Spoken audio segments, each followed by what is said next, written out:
ನಾನು ಬೆಳಿಗ್ಗೆ ಬ್ರೇಕ್ಫಾಸ್ಟಿಗೆ ಒಂದು ಮಜ್ಜಿಗೆ ದೋಸೆ ಮಾಡುವಂತ ಇದ್ದೇನೆ. ಅದಕ್ಕೆ ನಾನು 3 ಲೋಟದಷ್ಟು ದೋಸೆ ರೈಸನ್ನು ತಗೊಂಡಿದ್ದೇನೆ.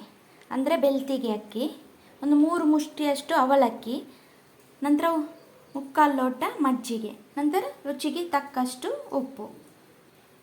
ಇದನ್ನು ಎಲ್ಲ ಗ್ರೈಂಡ್ ಮಾಡಿ ತರೋಣ. ಗ್ರೈಂಡ್ ಮಾಡಿ ಆಯಿತು.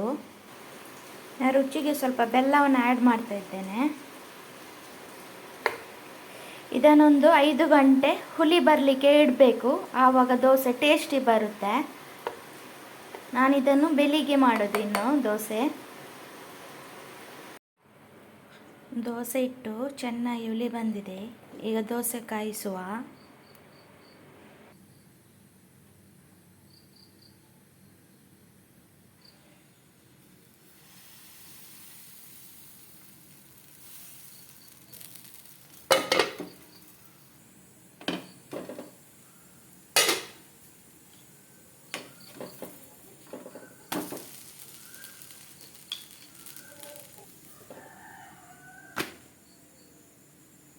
ಗರಿ ಗರಿಯಾದ ದೋಸೆ ಮತ್ತು ಚಟ್ನಿ ರೆಡಿ ಆಯಿತು.